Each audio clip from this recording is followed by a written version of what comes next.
This module is part of the Canadian Injury Prevention curriculum. Audio is required for an enhanced learning experience. Throughout the module, you can access the glossary by clicking the upper left-hand corner in the toolbar above the video and the resources below the video. If at any time you are confused, stuck, or need help, you can click on the upper right-hand corner in the toolbar above the video. Welcome to Introduction to Behavior Change for Injury Prevention Practitioners. This module will provide you with a basic overview of behavior change theories, including why they are important, how they can be integrated into injury prevention interventions, and some examples of successful interventions that have incorporated the principles of behavior change. From the perspective of the public health approach and the evidence-informed health movement, behavior change theories are especially relevant when you are selecting and planning an intervention to reduce injury. Before we begin, we are going to do a pre-module quiz. For each of the 3 questions, please mark yourself on the line for how confident you are. This module contains a glossary that can be accessed anytime. The glossary contains terms and definitions that will be used throughout the module. If, at any time during the module, you would like to review a term's definition, this glossary can be accessed on the upper left tab in the toolbar above this video on the page where the resources are. By the end of this module, you will understand the importance and role of incorporating behavior change principles into injury prevention initiatives. You will gain a basic understanding of the complex nature of behavior change. Please take a minute to review these objectives. Human behavior is very complex, and changing behavior is often the goal of health promotion and injury prevention programs. Most injuries have a behavioral component and are therefore preventable. When we think of behavior change, we often think of individuals. However, we should consider behavior change in relation to families, communities, cultures, organizations, and governments.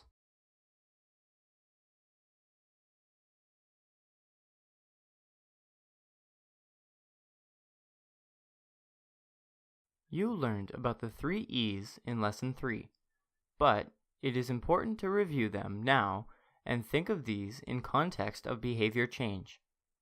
Education is an essential part of any comprehensive behavior change intervention. It's about raising awareness to change behavior, and it needs to be more than just conveying information. It can stimulate and sustain action. Some examples include initiatives to educate and train parents about reducing the risk of household exposure to prescription medications or cleaning agents. Enforcement refers to both informal strategies and formal policy implementation that creates an environment where the safer choice is the easy choice. Policy can be thought of in the domains of individual/family, organizational, and public. Examples of enforcement can be banning of products, i.e. baby walker, or legislation, i.e. bike helmet laws. Engineering is a method to design health-promoting environments by reducing exposure to hazards. This includes areas such as product design, i.e.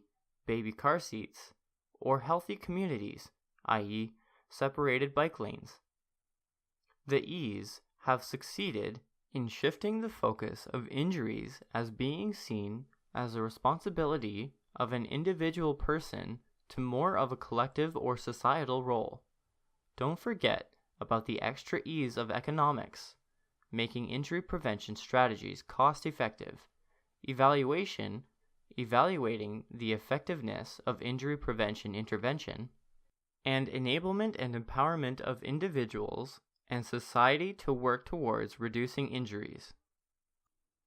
Social and behavioral scientists have come a long way in understanding the determinants of a given behavior.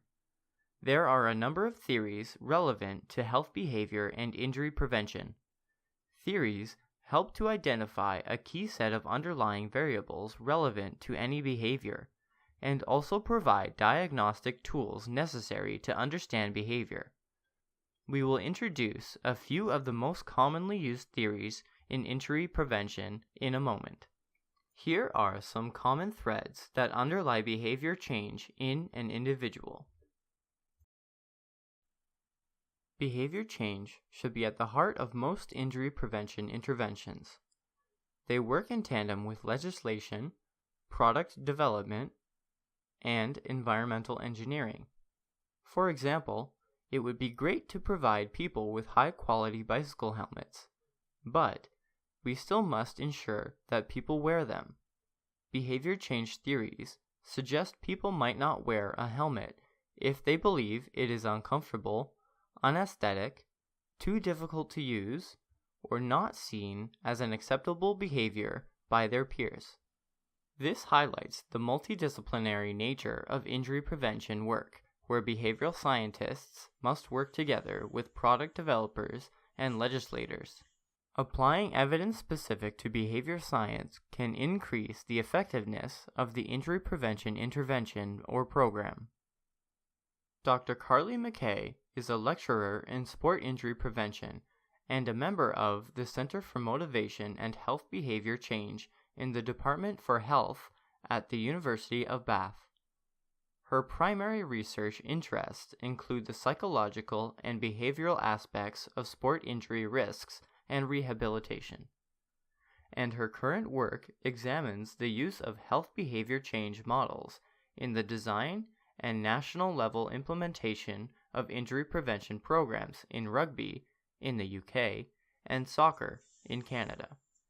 Here, Dr. McKay speaks about the importance of incorporating behavior change principles into the design of injury prevention interventions.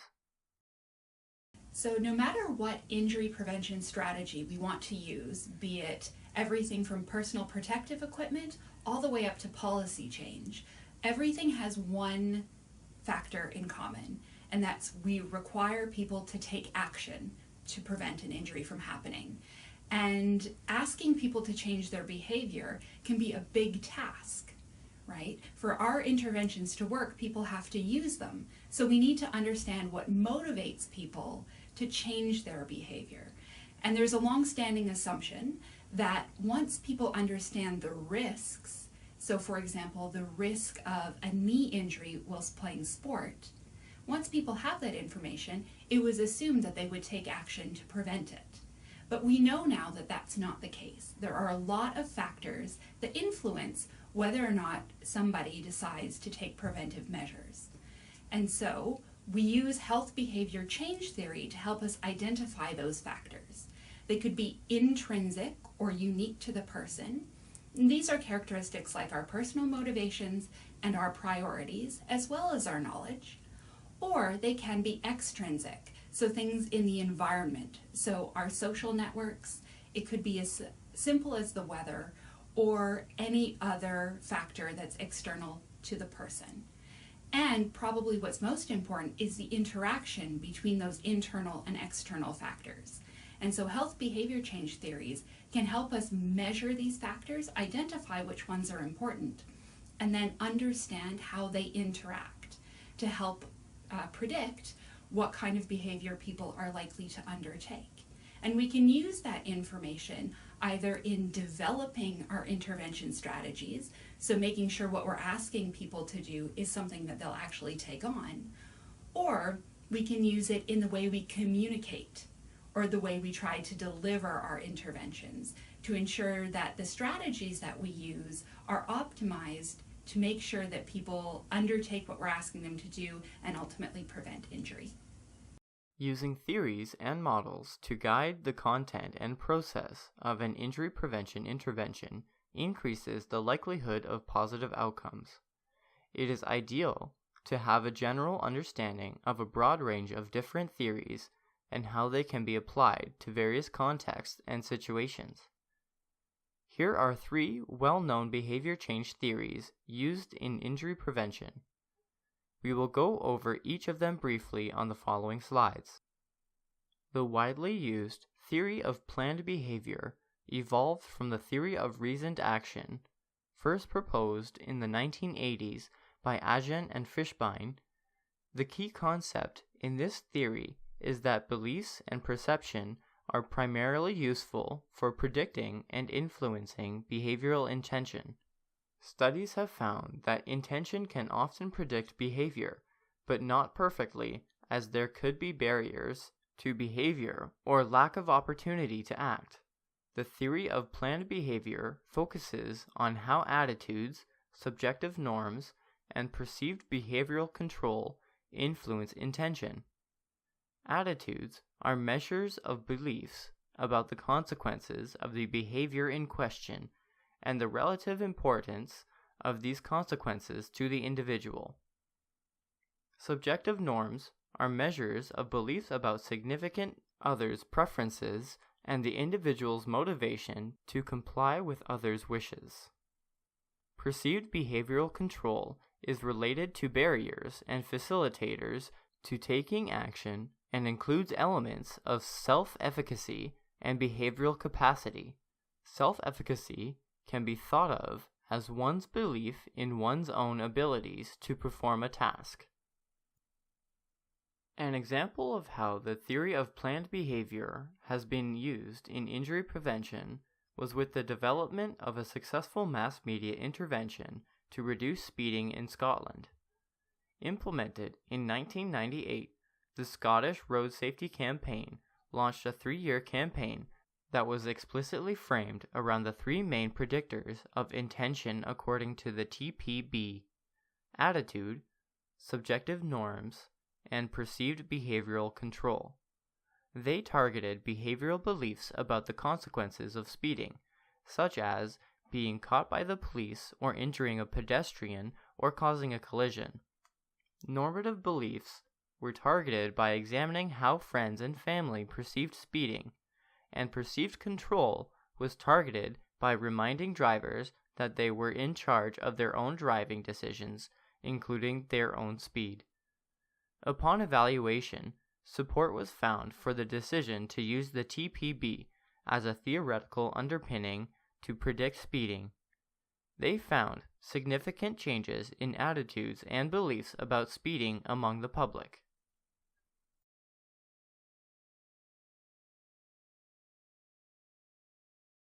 The protection motivation theory is concerned with the role of information on attitudes and behaviors.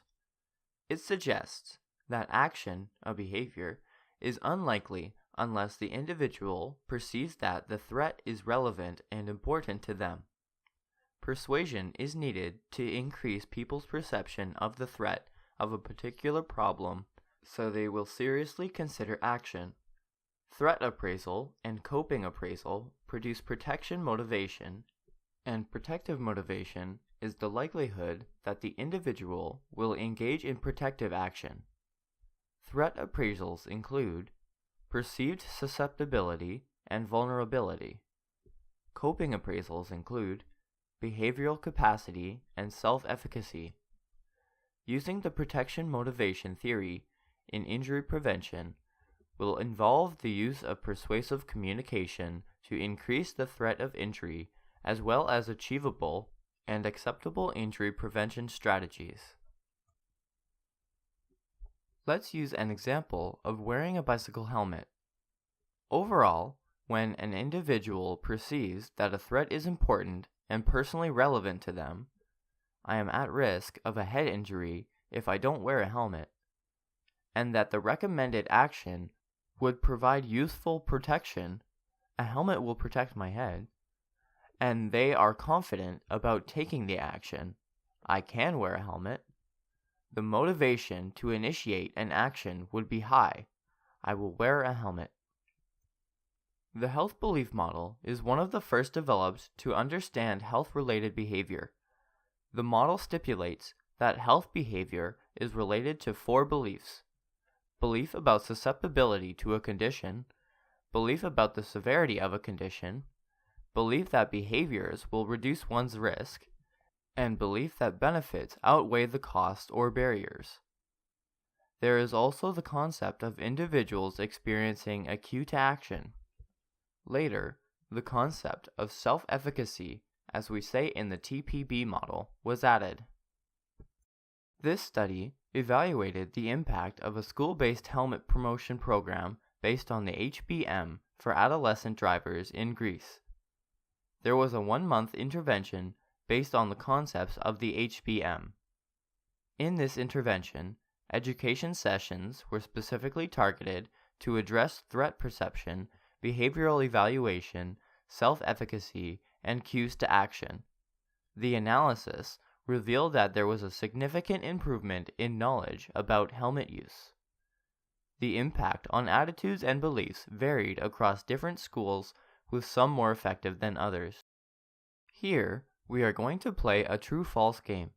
Select true or false for each of the following 10 statements. Self-reflection exercise. Take a few minutes on your own to consider various injury prevention interventions that you have been engaged with in the past. Dr. Ian Pike is co-executive director and spokesperson for the Community Against Preventable Injuries, aka Preventable, and an associate professor in the Department of Pediatrics at UBC. The Community Against Preventable Injuries, or better known simply as Preventable, is a nationwide multi-partner organization that has been raising awareness, transforming attitudes, and changing behavior of Canadians with regards to injuries for the past 7 years. Preventable has partnered with organizations across Canada to collaboratively work towards reducing the burden of injuries. Their original campaign was entitled Have a Word with Yourself, and their newest campaign aims to celebrate the shift in attitudes for the safer. Here is Dr. Ian Pike to speak on how behavior change theory has been a key part of Preventable. Injury is the leading cause of death for Canadians aged 1 to 44 and represents a huge social and economic burden. The Community Against Preventable Injuries came together to tackle a new approach to preventing injuries via a social marketing campaign called Preventable. The Preventable campaign aims to reduce injury rates across British Columbia and indeed across Canada, across all injury categories by changing social attitudes towards injury and injury prevention. The concept behind Preventable is to help people connect the dots between how they act at home, on the road, at the work, at play, and recognize the impact of the choices that they make in these various settings. We used a social marketing framework to figure out how to approach this issue in a way that would resonate with British Columbians. We spent 2 years conducting careful research into how people commonly think about injuries in their personal lives, as well as their awareness of the impact of injuries on their families, their friends, as well as on the economy and on the healthcare system.